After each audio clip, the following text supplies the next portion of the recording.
Le habían robado todo, incluso el eco de su propia voz, y ahora en la cúspide de su humillación, un millonario caprichoso quería que la usara como un juguete roto para entretener a sus amigos. Para Lara, el silencio no era la ausencia de ruido, era una presencia física, un manto pesado que se había cosido a su piel el día en que su padre se marchó. Era el sonido constante de un adiós que nunca terminó, la cicatriz de una promesa que le enseñó de la peor manera que los sueños solo servían para hacer la caída infinitamente más dolorosa. Cada día se movía por el mundo como un fantasma, una sombra invisible para aquellos que vivían bañados en la luz, y esa noche no era la excepción.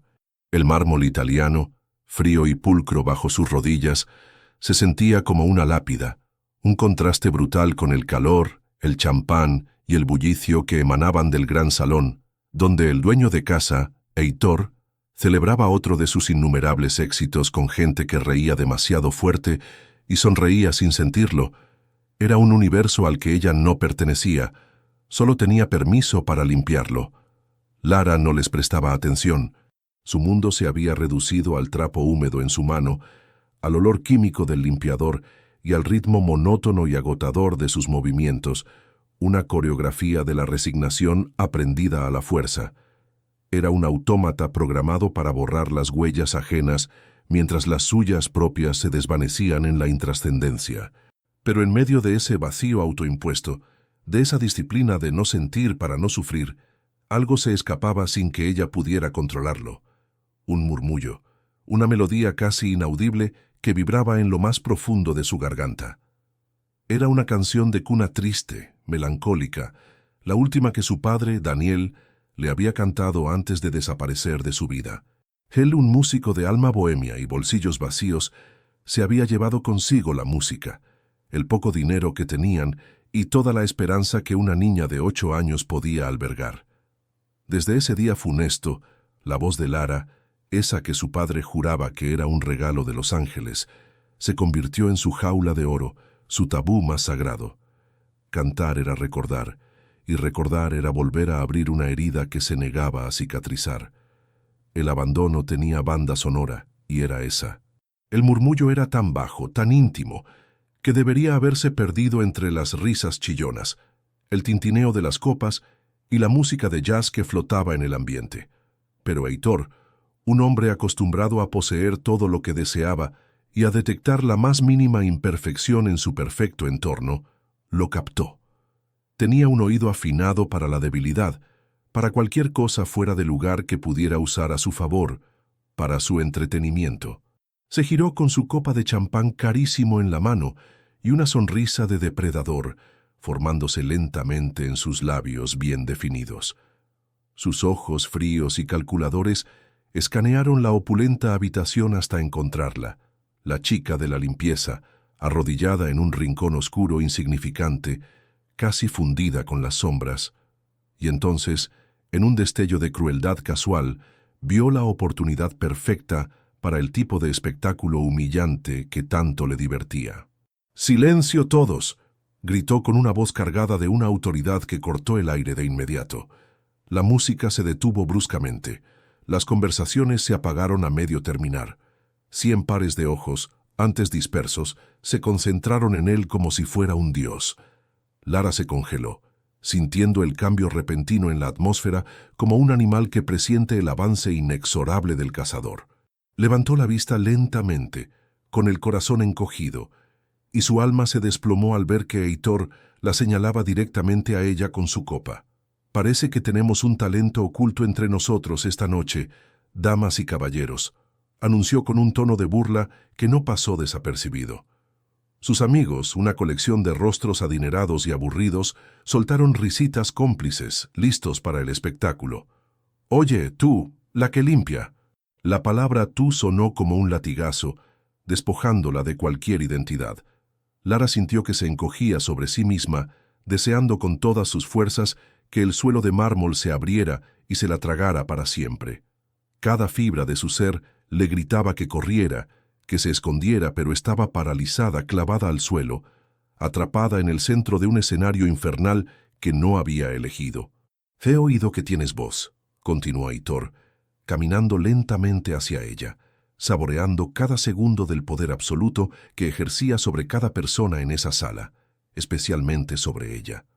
Así que, en un arrebato de generosidad, hemos decidido que nos vas a dar un pequeño espectáculo privado. Canta para nosotros. Vamos, entretén a la gente que te paga el sueldo. La humillación fue como una bofetada de hielo. Las risas contenidas de los invitados explotaron, convirtiéndose en un monstruo sonoro de 1000 cabezas que se burlaba de su insignificancia. El pánico le cerró la garganta con un nudo asfixiante. Su mente, en un acto de autodefensa, la transportó de inmediato a otro salón, uno mucho más pequeño, con olor a madera vieja y a guiso casero. Vio con una claridad dolorosa el rostro de su padre, Daniel, con sus ojos cansados pero brillantes de adoración, sonriéndole mientras ella cantaba con toda la fuerza de sus pulmones infantiles. Esta voz, mi pequeña estrella, nos sacará de aquí. Tu voz es un pasaporte a una vida mejor. Nos llevará muy lejos, le había prometido él, acariciándole el pelo. Al día siguiente, se había marchado sin mirar atrás, llevándose las estrellas, el pasaporte, y dejando solo un silencio ensordecedor y una nota arrugada con una disculpa que valía menos que el papel en que estaba escrita. La última vez que ella había cantado para alguien con el corazón abierto, su mundo entero se había venido abajo. Y ahora este hombre, epítome de todo lo que odiaba, la arrogancia, el poder cruel, el privilegio casual, le pedía que reviviera su mayor trauma para su simple y sádica diversión. Las lágrimas pugnaban por salir, calientes y traicioneras, quemándole los párpados. Perder este trabajo no era una opción. Era el único ingreso estable que tenían. Su madre, con su salud frágil y su mirada perpetuamente triste, dependía de ese dinero para sus costosas medicinas. No podían permitirse un solo día sin ese sueldo, pero la idea de cantar, de profanar su único y doloroso recuerdo, de convertir su voz, su alma, en un circo para gente rica y aburrida, se sentía como una traición final a sí misma, a la niña que un día creyó ciegamente en las promesas de su padre. Estaba atrapada en una encrucijada imposible, entre la necesidad más básica y la última pizca de dignidad que le quedaba. ¿Qué pasa? ¿Te ha comido la lengua el ratón?, se burló Heitor, inclinándose sobre ella, hasta que pudo oler su colonia cara mezclada con el aliento a alcohol. Su cercanía era una invasión, una amenaza. Te he dado una orden. No me hagas repetirlo. Canta, ahora. El ultimátum resonó en el silencio sepulcral que había caído sobre el salón. Lara levantó la vista y miró los rostros que la rodeaban, caras distorsionadas por la burla, la curiosidad morbosa y, lo peor de todo, la más absoluta indiferencia. Nadie la veía. Solo veían a la empleada, al objeto, al chiste de la noche. Se sintió completamente sola, más sola incluso que aquel día en que su padre se fue. Pero entonces algo inesperado ocurrió en su interior. Debajo de las capas de miedo y vergüenza, una pequeña brasa de rabia impotente comenzó a arder. Le habían quitado su infancia, sus sueños, su seguridad. Le habían quitado a su padre. Le habían quitado casi todo. Pero esa voz, aunque rota, herida y silenciosa, seguía siendo suya. Iba a permitir que también se la arrebataran de esa forma tan vil. Cerró los ojos con fuerza, intentando bloquear el mundo exterior, sintiendo el peso de todas esas miradas sobre ella como si fueran piedras físicas. El corazón le martilleaba en los oídos, un tambor de guerra frenético que intentaba ahogar las risas lejanas. Pensó en el rostro cansado de su madre, en la pila de facturas sobre la mesa de la cocina, en el frío del mármol que se filtraba a través de sus finos pantalones. Luego pensó en su padre, en la melodía triste que él le había dejado como única y amarga herencia. Tomó una bocanada de aire, una inhalación temblorosa que olía a cera cara, a perfume importado y a sueños rotos. Y entonces, rindiéndose a un destino que parecía inevitable, abrió la boca. Lara está a punto de enfrentar su mayor miedo en el momento más humillante de su vida. ¿Qué crees que pasará cuando su voz finalmente rompa el silencio? ¿Se quebrará en 1000 pedazos o los dejará a todos sin palabras con el poder que ha mantenido oculto. Antes de que lo descubras, suscríbete ahora mismo a nuestro canal y activa esa campanita para no perderte ni un solo segundo de esta increíble y emotiva historia. Y por favor, déjanos un comentario contándonos desde qué ciudad o país estás apoyando a Lara en este momento tan difícil. Queremos saber hasta dónde en el mundo llega su historia. El tiempo pareció detenerse en la mansión de Heitor. En el instante en que los labios de Lara se separaron, un silencio expectante y cargado de crueldad se apoderó de la sala. Los invitados contuvieron el aliento, listos para estallar en carcajadas ante el previsible desastre. Pero lo que brotó de su garganta no fue un balbuceo tímido ni una nota desafinada. Fue un torrente de sonido tan puro y desgarrador que el universo entero pareció inclinarse para escucharlo. La melodía era la misma canción de cuna que su padre le cantaba, pero transformada. Ya no era un simple susurro, era un lamento hecho música, una elegía que contaba historias de pérdida, de inviernos largos y de una resiliencia forjada en el fuego del abandono. Su timbre vocal poseía una riqueza insólita, una textura de terciopelo y cristal que llenó cada rincón del opulento salón, trepando por las columnas de mármol y haciendo vibrar las copas de champán abandonadas en las mesas. El caudal sonoro que emanaba de ella era un milagro y una contradicción. Era la voz de un ángel con el corazón roto, una fuerza de la naturaleza contenida en el cuerpo frágil de una joven que, segundos antes, estaba de rodillas limpiando el suelo. Cada nota ascendía con una claridad dolorosa, cargada de una emoción cruda, sin filtros, que desnudaba su alma ante sus verdugos. Las sonrisas burlonas se congelaron en los rostros de los presentes, derritiéndose para dar paso a una máscara de incredulidad. Los ojos, antes llenos de mofa, ahora estaban fijos en ella, abiertos de par en par, reflejando una mezcla de asombro y una incómoda punzada de vergüenza. Habían venido a ver un circo y se encontraron frente a un altar. La atmósfera de fiesta frívola se había disuelto, reemplazada por una solemnidad casi religiosa. El aire se volvió denso, pesado con la belleza trágica de su canto. Heitor, el artífice de aquella humillación, fue el más afectado. Permanecía de pie, a pocos metros de ella, completamente inmóvil. La palabra paralizado no alcanzaba a describir su estado. Estaba petrificado, como si aquella voz hubiera drenado la fuerza de sus músculos y el cinismo de sus venas. Él, que se enorgullecía de su impasibilidad, de su capacidad para controlar cada situación y cada persona a su antojo, se encontraba completamente desarmado. Esperaba una broma, un fracaso patético que reafirmara su superioridad. En cambio, recibió una revelación. En la voz de aquella chica, de su empleada, escuchó la verdad más honesta que había presenciado en años, quizás en toda su vida. La canción era un espejo que le devolvía el reflejo de su propia vacuidad, de la superficialidad de su mundo. Por un instante, la figura de la chica de la limpieza desapareció, y en su lugar vio a una artista, a un ser de una profundidad insondable, cuya pena era más real y más valiosa que todos sus millones. Cuando la última nota se desvaneció en el aire, dejando un eco fantasmal, el silencio que la siguió fue aún más profundo. Nadie aplaudió. Nadie se movió. Era como si respirar fuera una profanación. Lara abrió los ojos lentamente, con las mejillas húmedas por las lágrimas que habían escapado sin su permiso. Se encontró con un centenar de miradas atónitas. El miedo que la había atenazado se vio reemplazado por una confusión abrumadora. En medio de ese trance colectivo, una figura se separó del grupo. Era una mujer de mediana edad, vestida con una elegancia sobria y con unos ojos que brillaban con una emoción genuina. Se arrodilló frente a Lara, ignorando su costoso vestido de seda.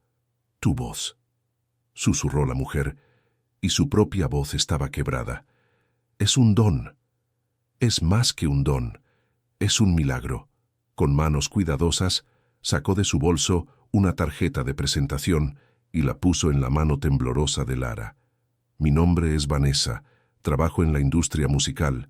Lo que acabo de escuchar no puede permanecer oculto. Por favor, Llámame, yo puedo ayudarte. Para Lara, aquellas palabras eran como agua en el desierto. La tarjeta en su mano se sentía irreal, un talismán de un futuro que nunca se había atrevido a imaginar. Por primera vez en más de una década, una minúscula y frágil chispa de esperanza se encendió en la oscuridad de su pecho. Miró a Vanessa, buscando algún signo de engaño, pero solo encontró una sinceridad que la desarmó. El hechizo se rompió con el sonido áspero de la voz de Heitor. «La fiesta ha terminado», anunció, sin mirar a nadie en particular. Su tono era cortante, definitivo. Los invitados, desconcertados y sintiéndose repentinamente fuera de lugar, comenzaron a dispersarse en silencio, lanzando miradas furtivas a Lara mientras se dirigían a la salida.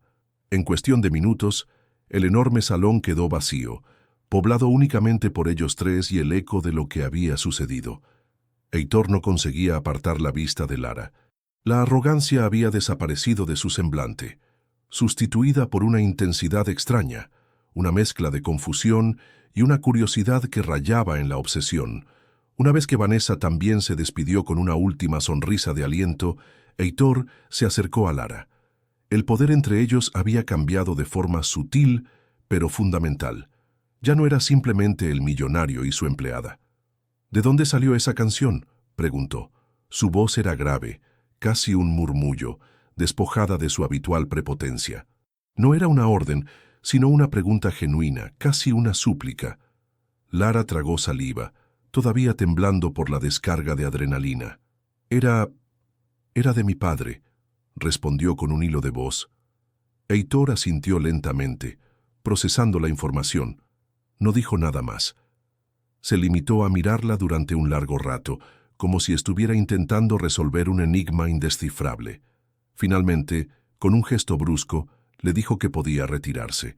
Lara, aferrando la tarjeta de Vanessa en su bolsillo, como si fuera el tesoro más grande del mundo, prácticamente huyó de la opulenta residencia, con el corazón latiendo a un ritmo vertiginoso por una mezcla de terror y una exultación desconocida. Desde el inmenso ventanal del salón, Heitor la observó cruzar el jardín iluminado y salir por la imponente verja. Vio cómo se detenía bajo una farola en la calle, mirando la tarjeta que le había dado Vanessa. La vio hablar por teléfono, probablemente acordando un encuentro. Una arruga de desconfianza surcó la frente de Heitor. Conocía a Vanessa. Pertenecía a su mismo círculo de tiburones, un mundo donde nadie hacía nada por pura bondad. Sabía que era una mujer de negocios implacable y calculadora. Que ella se mostrara tan conmovida era, como mínimo, sospechoso. Sacó su propio teléfono y marcó un número. «Investiga a una de mis invitadas de esta noche», ordenó sin preámbulos. «Vanessa Alarcón. Quiero saber qué negocios tiene entre manos, con quién se reúne y sobre todo qué interés podría tener en una de mis empleadas de limpieza». Su mirada, ahora afilada y llena de sospecha, seguía fija en la figura lejana de Lara, sin saber que el destino de ambos acababa de entrelazarse de una manera que ninguno de los dos podía prever. La tarjeta de Vanessa se sentía como un objeto de otro planeta en la humilde mesa de la cocina de Lara. Contrastaba violentamente con la madera gastada y las grietas del mantel, un rectángulo de cartulina marfil que prometía un universo de posibilidades. Durante 2 días, Lara orbitó a su alrededor, atrapada entre el pánico y una euforia temblorosa. La llamada a esa mujer representaba un salto al vacío, un acto de fe que su vida le había enseñado a no permitirse. Cada vez que su mano se acercaba al teléfono, el fantasma de su padre, Daniel, aparecía para susurrarle advertencias. Las promesas grandilocuentes, las sonrisas fáciles, los atajos hacia la gloria, ya conocía esa canción y su amargo final. Sin embargo, el recuerdo de su propia voz, llenando aquel salón, el poder que sintió al transformar la burla en asombro, era un narcótico potente. Finalmente, empujada por la mirada esperanzada de su madre, que veía en esa oportunidad un destello de luz tras años de penumbra, marcó el número. Vanessa respondió con una calidez que parecía genuina, disipando parte de la aprensión de Lara. Cumplió su palabra de inmediato. Le organizó una audición para la semana siguiente con un productor musical, un tal Ricardo Vargas, a quien describió como un cazatalentos con un oído excepcional para el talento en bruto. «Es la oportunidad perfecta, querida. Él sabrá exactamente qué hacer contigo», le aseguró. Los días previos a la cita fueron un torbellino de emociones para Lara. Desempolvó las viejas partituras de su padre, practicando hasta que su garganta ardía, no de dolor, sino de una pasión redescubierta. Por primera vez en una década, no cantaba para llorar el pasado, sino para construir un futuro. Se permitió soñar, imaginar su nombre en un cartel, escuchar su música en la radio y, lo más importante, ver el orgullo en los ojos de su madre. Era un sueño frágil, de cristal, y tenía pavor de que se hiciera añicos. El día de la audición llegó. El lugar no era el estudio moderno y reluciente que había imaginado, sino un edificio de oficinas, algo anticuado en una zona menos glamurosa de la ciudad. La sala de espera olía a polvo y a café rancio. El productor, Ricardo, era un hombre de mediana edad, con una sonrisa demasiado amplia y unos ojos inquietos que no parecían centrarse en nada. Su entusiasmo era desbordante, pero había algo en él que activó las alarmas internas de Lara. Después de que cantara, él aplaudió efusivamente, pero sus comentarios posteriores la desconcertaron. «Increíble, magnífico, tienes el factor X», dijo, usando todos los clichés del manual. «Pero hablemos de lo importante, tu historia. Eres la chica de la limpieza, ¿verdad? Huérfana de padre, luchando por sacar a tu madre enferma adelante. Eso es oro puro. La gente se conecta con el sufrimiento, con la superación. Olvida las canciones felices. Necesitamos dolor, necesitamos lágrimas. Tu tragedia es tu marca». Cada palabra de Ricardo era como una palada de tierra fría sobre el frágil brote de su esperanza. Él no estaba interesado en su arte, sino en su biografía. Quería empaquetar su dolor y venderlo. La conversación se desvió rápidamente de la música hacia el marketing de su miseria. Le habló de contratos de exclusividad, de giras promocionales contando su historia inspiradora, de porcentajes y cláusulas que Lara apenas entendía. Sintió una náusea profunda. Esto no era un sueño, era una transacción. El rostro sonriente de Ricardo se superpuso en su mente con el de su padre, ambos vendiéndole un futuro brillante, construido sobre cimientos inestables. La historia se estaba repitiendo, y ella se negaba a ser la víctima por segunda vez. Mientras Lara lidiaba con su creciente desilusión, en una torre de cristal al otro lado de la ciudad, Heitor analizaba fríamente el informe preliminar de su investigador privado. Su sospecha inicial sobre Vanessa no era infundada. El dossier sobre su escritorio detallaba la trayectoria de Ricardo Vargas. No era un productor, sino un estafador de poca monta, conocido en los círculos internos de la industria por una práctica depredadora. Atraía a artistas novatos y desesperados, los deslumbraba con promesas y los hacía firmar contratos leoninos que, en esencia, los convertían en esclavos. Les arrebataba los derechos de autor de sus obras a perpetuidad y los dejaba endeudados y sin carrera. Era un parásito. La conexión de Vanessa con él era la primera bandera roja. Heitor sintió una extraña punzada de ira protectora. La idea de que ese buitre pusiera sus garras sobre el talento puro que había presenciado le revolvía el estómago. Pero la verdadera revelación, la pieza que hizo encajar todo el rompecabezas, llegó en el segundo informe. El investigador había profundizado en el pasado de Vanessa Alarcón y lo que encontró fue dinamita.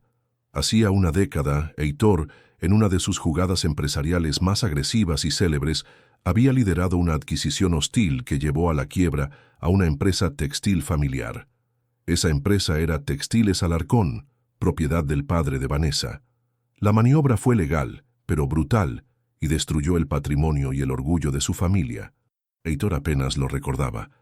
Era solo un negocio más en su ascenso imparable, pero para Vanessa, evidentemente, había sido una herida mortal que nunca cerró. De repente, todo cobró un sentido siniestro. Heitor se reclinó en su silla, uniendo los puntos con una claridad escalofriante. Vanessa no era una samaritana. No quería ayudar a Lara, quería usarla. Lara no era la finalidad, era el arma.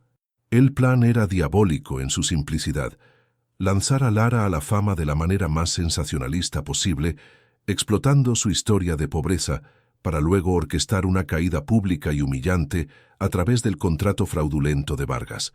La prensa se deleitaría. La Cenicienta musical, un fraude.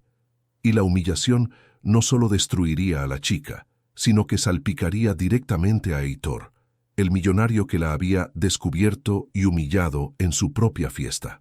Sería la venganza perfecta de Vanessa: destruir un alma pura para manchar la reputación del hombre que destruyó a su familia. Una frialdad glacial recorrió a Heitor. No era culpa, no era remordimiento por lo que le hizo a la familia Alarcón. Era algo más visceral. Era la furia de ser manipulado, de que alguien se atreviera a usar a una persona que él, por alguna razón que no lograba comprender del todo, consideraba bajo su extraña y reticente protección. La imagen de Lara, temblando pero desafiante, cantando con el corazón en la garganta, volvió a su mente. Se había convertido, sin quererlo, en el peón de una guerra que no era suya. «Consígueme la dirección de la reunión. Ahora», espetó Heitor por el intercomunicador a su asistente. La respuesta fue inmediata. La dirección coincidía con la que Lara le había mencionado a su madre por teléfono, una llamada que el equipo de Heitor había interceptado discretamente. Miró el reloj. La reunión estaba sucediendo en ese preciso instante. El momento en que Ricardo le presentaría el contrato a Lara para que lo firmara era inminente. No había tiempo para deliberar. Impulsado por un instinto primario, se levantó de un salto, agarró las llaves de su deportivo y corrió hacia el ascensor privado sin dar más explicaciones. Mientras el coche de lujo rugía saliendo del aparcamiento subterráneo y se lanzaba al denso tráfico de la ciudad, la mente de Heitor era un torbellino. No sabía exactamente por qué lo hacía, si era para proteger su propio nombre, para desquitarse de Vanessa, o por una razón más profunda que se negaba a admitir. Lo único que sabía era que no podía permitir que destruyeran esa voz. No podía permitir que la silenciaran de nuevo, y mucho menos por su culpa. Aceleró sorteando coches con una temeridad impropia de él, con la imagen de un contrato fraudulento y una pluma en la mano de Lara quemándole la mente. Tenía que llegar a tiempo. El aire en la oficina de Ricardo Vargas se había vuelto espeso y sofocante. Lara sostenía el bolígrafo sobre el fajo de papeles, pero sus dedos se negaban a obedecer. Cada cláusula del contrato que había intentado leer parecía escrita en un idioma diseñado para confundir y atrapar, un laberinto de jerga legal que olía a trampa. Ricardo, notando su vacilación, había intensificado su ofensiva de encanto, alternando entre halagos almibarados y una sutil presión sobre la oportunidad única que estaba a punto de dejar escapar. «Piensa en tu madre, Lara. Con el adelanto que te daremos, podrías comprarle el mejor tratamiento, una casa nueva», decía, pinchando con precisión quirúrgica en sus puntos más vulnerables. La pluma temblaba, suspendida a 1 milímetro del papel, en un purgatorio de indecisión. El sueño de su vida y su peor pesadilla estaban contenidos en ese simple acto de firmar. Justo en ese momento de máxima tensión, la puerta de la oficina se abrió de un golpe tan violento que el marco de madera crujió. La figura que se recortó en el umbral no era otra que Heitor. Su presencia llenó la habitación instantáneamente, no solo por su imponente estatura, sino por el aura de poder y furia contenida que emanaba de él. Tenía el pelo revuelto por el viento, la corbata ligeramente torcida y los ojos encendidos con una llama helada. No parecía el magnate pulcro y controlado de siempre, sino una fuerza de la naturaleza a punto de desatarse. Ignoró por completo a Ricardo y clavó su mirada en Lara, o más bien, en la pluma que ella sostenía. «No firmes ese papel», ordenó, y su voz, aunque baja, retumbó en la pequeña habitación con una autoridad irrefutable.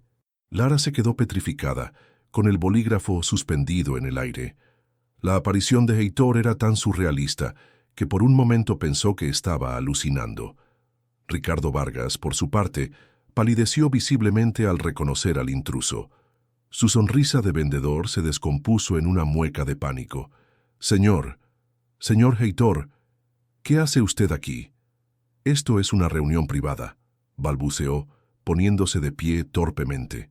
Heitor dio 2 pasos largos dentro de la oficina, su mirada barriendo con desprecio el entorno cutre. Cogió una de las hojas del contrato de la mesa y la leyó por encima con una velocidad asombrosa. Una risa seca y carente de humor escapó de sus labios. «Reunión privada, o más bien un matadero para artistas ingenuos», replicó, arrojando el papel sobre la mesa. Se giró hacia Ricardo y su voz bajó a un susurro amenazante. «Conozco tu reputación, Vargas. Sé exactamente lo que haces. Te aprovechas de gente con talento y sin recursos y los atas a contratos que son pura servidumbre. Pero se te acabó el juego, sobre todo con ella». La escena se había transformado en un campo de batalla. De un rincón sombrío de la oficina emergió Vanessa. Había estado observando todo desde la penumbra, una directora de orquesta esperando el crescendo final de su sinfonía de venganza.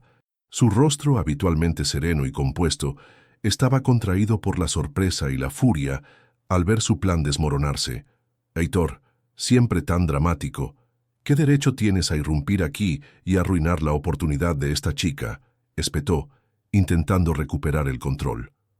«¿Oportunidad?», repitió Heitor, girándose para encararla. La tensión entre ambos era eléctrica, cargada con el peso de una década de resentimiento. «No me subestimes, Vanessa. Nunca lo hagas. Sé perfectamente lo que estás haciendo. Esto nunca se trató de ella». Su voz se elevó llenando el espacio. «Esto es por la empresa de tu padre. Esto es tu patética y retorcida venganza contra mí. Usar a una chica inocente, destrozar su sueño para intentar manchar mi nombre.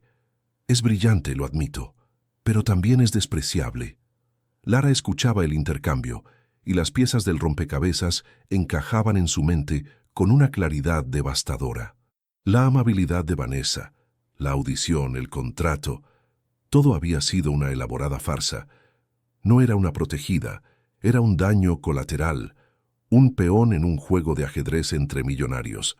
El descubrimiento fue como un puñetazo en el estómago, dejándola sin aire.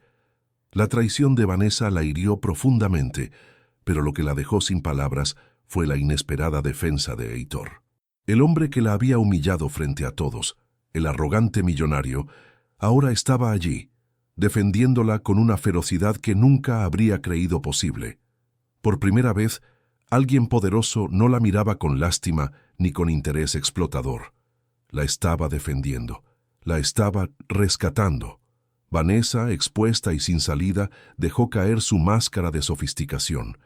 «Destruiste a mi familia», gritó, con el rostro descompuesto por el odio. «Arruinaste a mi padre.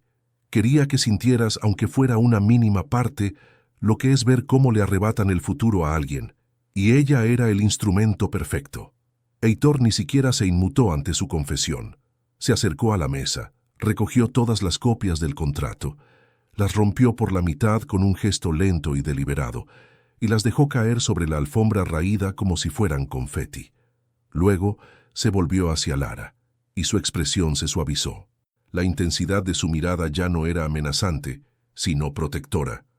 «Olvida a esta gente», le dijo en un tono sorprendentemente gentil. «Son parásitos. Tu talento es demasiado grande para ser devorado por buitres». Lara lo miraba, incapaz de articular palabra, con el corazón latiendo desbocado por una tormenta de emociones. La dinámica entre ellos se había invertido de una forma radical e irrevocable. Él le tendió una mano.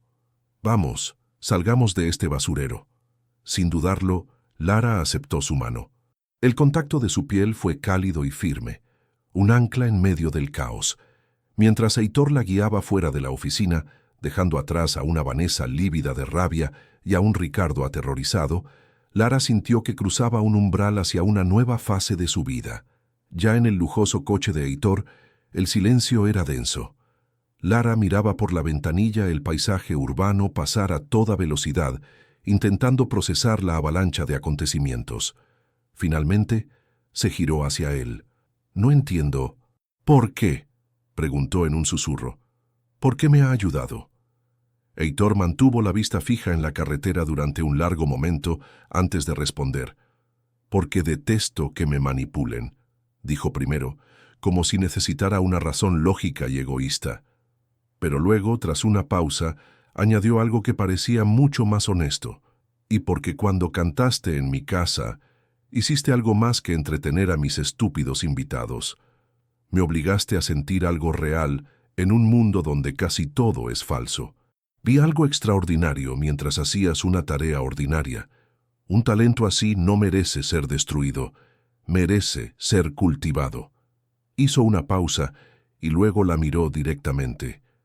Voy a ser tu inversor. Te daré los mejores profesores, el mejor estudio, todo lo que necesites. Vamos a mostrarle al mundo quién eres de verdad, sin farsas ni historias tristes prefabricadas. La oferta era tan monumental, tan increíble, que Lara apenas podía respirar. Pero Heitor no había terminado.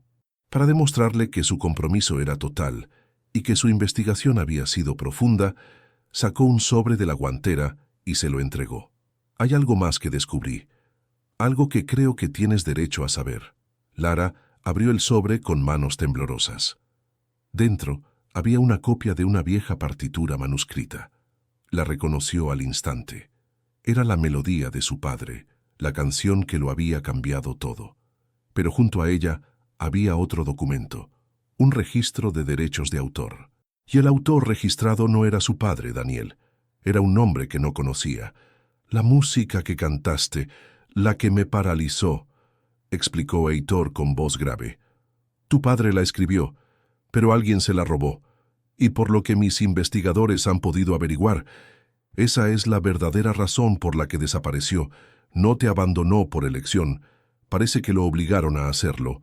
Un misterio mucho más grande y oscuro acababa de abrirse ante ella, uno que reescribía por completo la narrativa de su vida y de su dolor.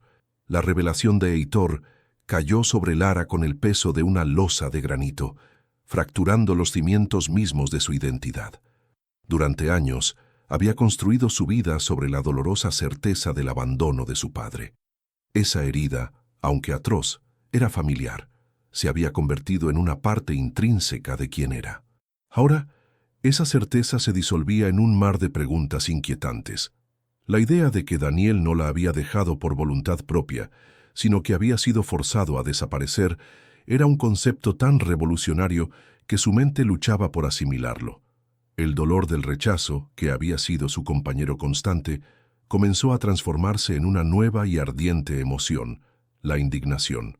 La narrativa de su vida ya no era una tragedia de desamor, sino un posible thriller de injusticia y conspiración. Heitor, fiel a su palabra, se movió con una eficiencia y unos recursos que resultaban apabullantes. En menos de una semana, Lara se vio inmersa en un mundo que hasta entonces solo había visto en películas. Pasó de limpiar suelos de mármol a caminar sobre las alfombras de felpa de los estudios de grabación más prestigiosos de la ciudad. Heitor le asignó un equipo de profesionales de primer nivel, un tutor vocal de renombre internacional, un pianista consumado para ayudarla con los arreglos y un abogado especializado en propiedad intelectual. El cambio fue vertiginoso y abrumador, pero en lugar de intimidarse, Lara sintió como una fuerza latente despertaba en su interior. La oportunidad que le brindaba Heitor no era un regalo caritativo, sino una herramienta. Y estaba decidida a usarla, no solo para pulir su talento, sino para desenterrar la verdad. Las sesiones de entrenamiento vocal fueron catárticas. Su tutor, un hombre mayor y sabio llamado Mateo, no se centró únicamente en la técnica.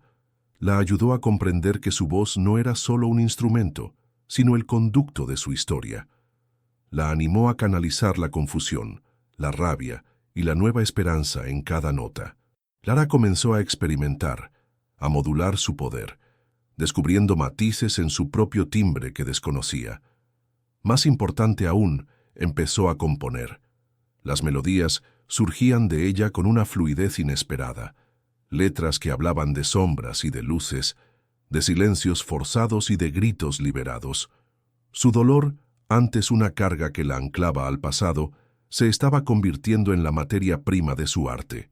La faxineira tímida y cabizbaja se desvanecía día a día, dando paso a una artista consciente de su poder y de su propósito. La relación entre Lara y Heitor evolucionó de forma paralela a su crecimiento artístico. Dejó de ser una dinámica de benefactor y beneficiaria para convertirse en una alianza, una verdadera sociedad. Pasaban largas horas juntos, no solo en el estudio, sino también en la oficina de Heitor, convertida en un improvisado cuartel general de investigación. Sobre la caoba pulida de su escritorio, donde antes se cerraban tratos millonarios, ahora se extendían mapas conceptuales, líneas de tiempo y perfiles de personas de interés. Heitor, el implacable magnate, se mostraba como un estratega meticuloso y tenaz, utilizando su vasta red de contactos e influencia para abrir puertas que habrían estado selladas para siempre. Lara, por su parte, aportaba una perspectiva íntima, recuerdos fragmentados de su infancia, detalles sobre su padre que de repente cobraban un nuevo significado. En estas sesiones, las barreras entre ellos se erosionaron.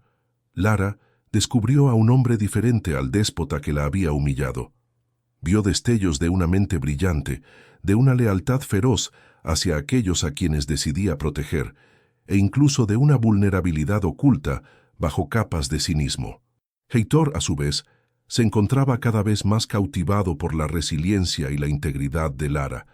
Admiraba la forma en que transformaba su sufrimiento en belleza, su negativa a dejarse consumir por el rencor. Una conexión profunda, tácita y compleja comenzó a tejerse entre ellos. Era una afinidad nacida de un propósito compartido, pero que vibraba con una corriente subterránea de algo más personal, algo que ambos sentían, pero que ninguno se atrevía a nombrar. La investigación lenta y metódica comenzó a dar sus frutos.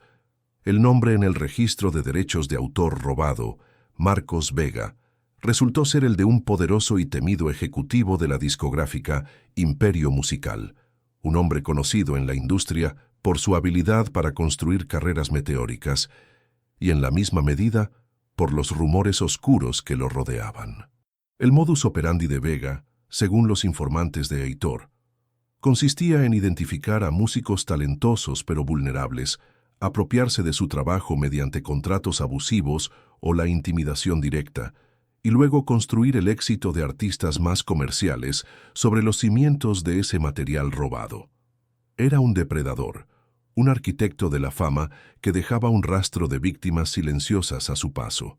Las piezas del pasado de Daniel, el padre de Lara, comenzaron a encajar en este patrón siniestro. Descubrieron que, a principios de su carrera, Daniel había tenido un breve acercamiento a Imperio Musical. Lleno de sueños y con un portafolio de composiciones excepcionales, había presentado su trabajo a Vega. Lo que siguió fue una campaña de acoso y amenazas. Vega reconoció el genio en las canciones de Daniel y se obsesionó con poseerlas. Al no poder convencerlo de firmar un contrato que equivalía a un suicidio artístico, recurrió a tácticas más oscuras.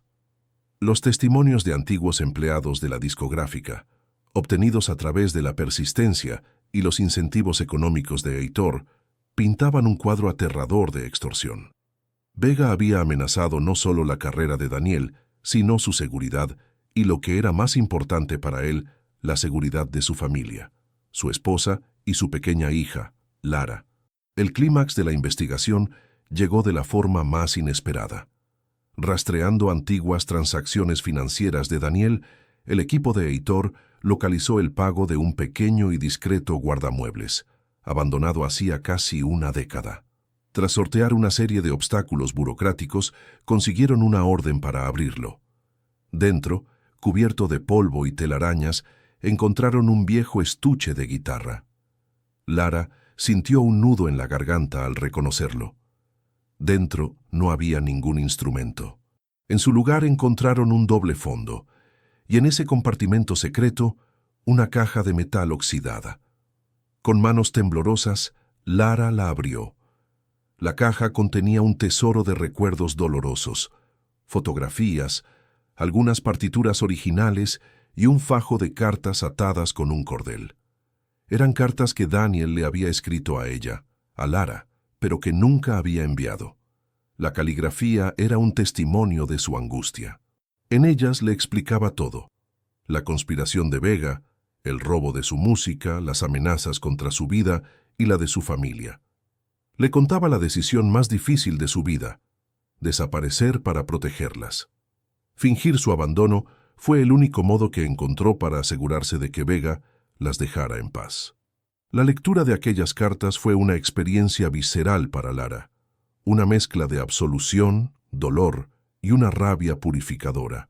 Pero la revelación más impactante estaba en la última carta, escrita varios años después de su desaparición.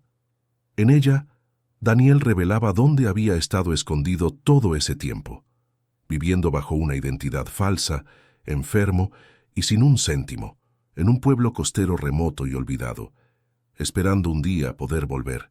La historia terminaba con la imagen de esa última carta en las manos de Lara, las lágrimas trazando surcos en el polvo de sus mejillas, y la mirada decidida que compartió con Heitor a través de la penumbra del almacén.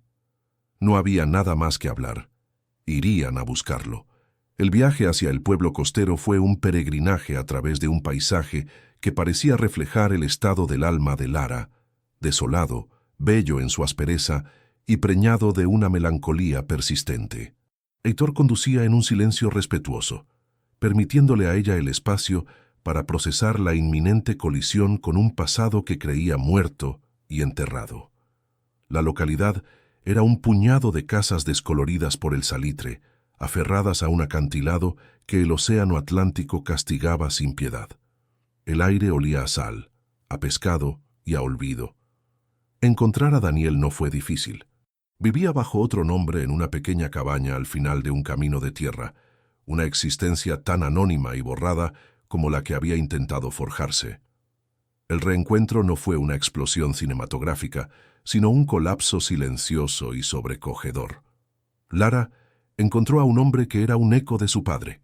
El tiempo y la enfermedad habían tallado surcos profundos en su rostro, y su cuerpo, antes vibrante, ahora se veía frágil.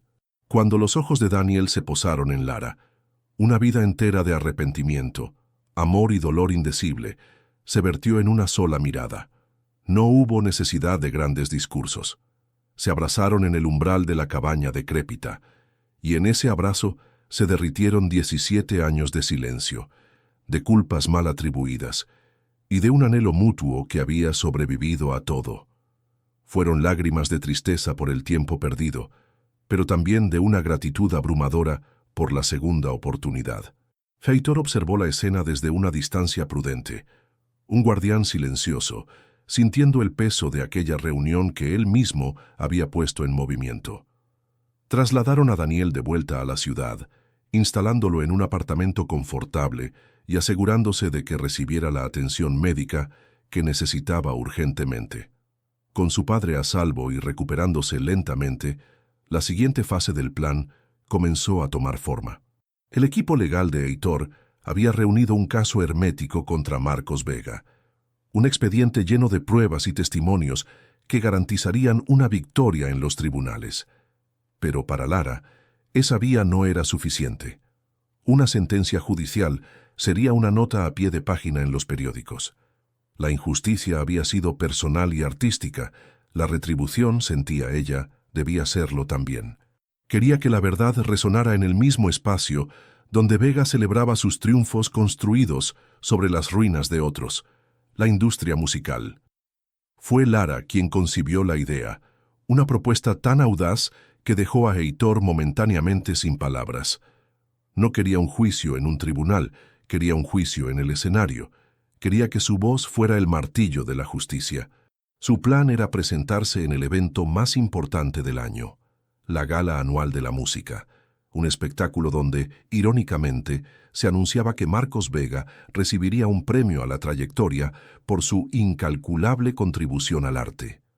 Era el pináculo de la hipocresía, el escenario perfecto para desenmascararlo. Heitor, viendo la determinación férrea en los ojos de Lara, movilizó todos sus recursos.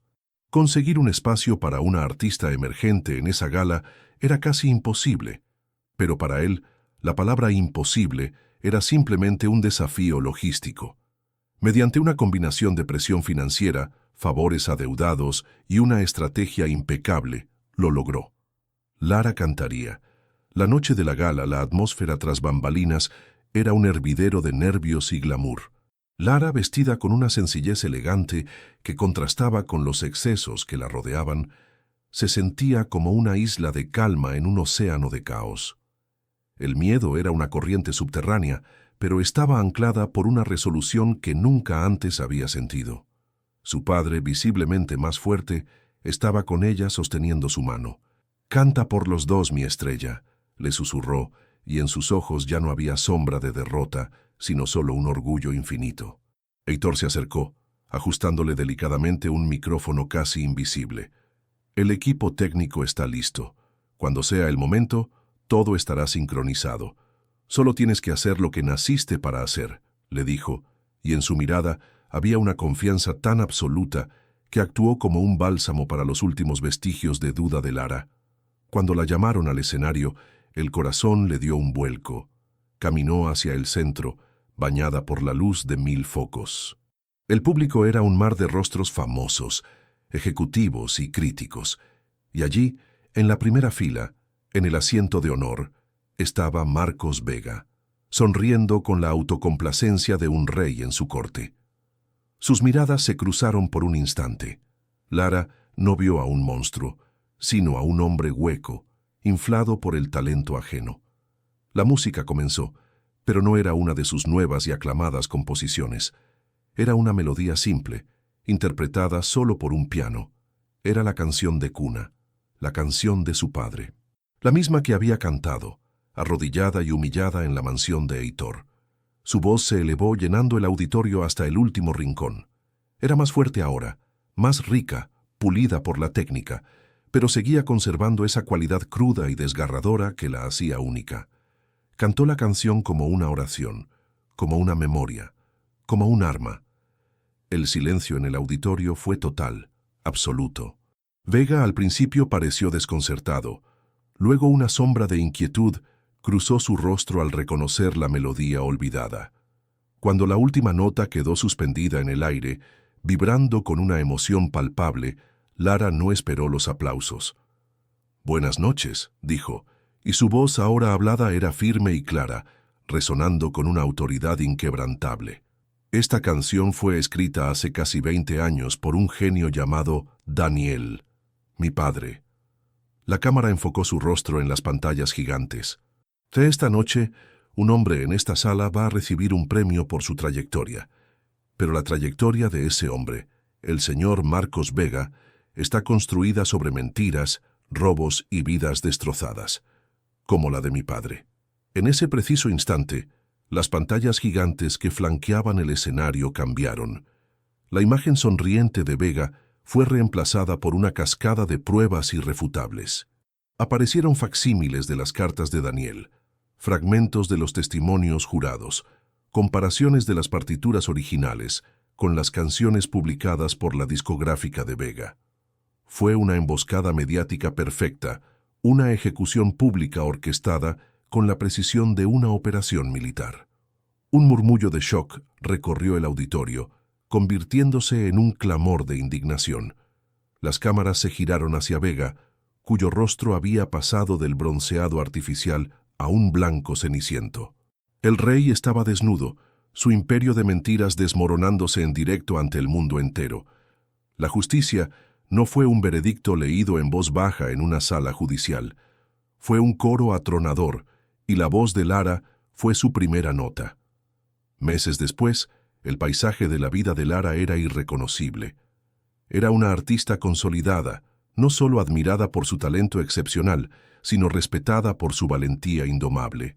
Su álbum debut, La Voz Recuperada, había batido récords de ventas, y sus conciertos se llenaban de gente que no solo venía a escucharla cantar, sino a ser testigo de su verdad. La caída de Marcos Vega había provocado un seísmo en la industria, inspirando a otros artistas a alzar la voz. Su padre, Daniel, con la salud restaurada y la luz de vuelta en sus ojos, se había convertido en su principal colaborador y productor, cerrando el círculo de la manera más hermosa posible.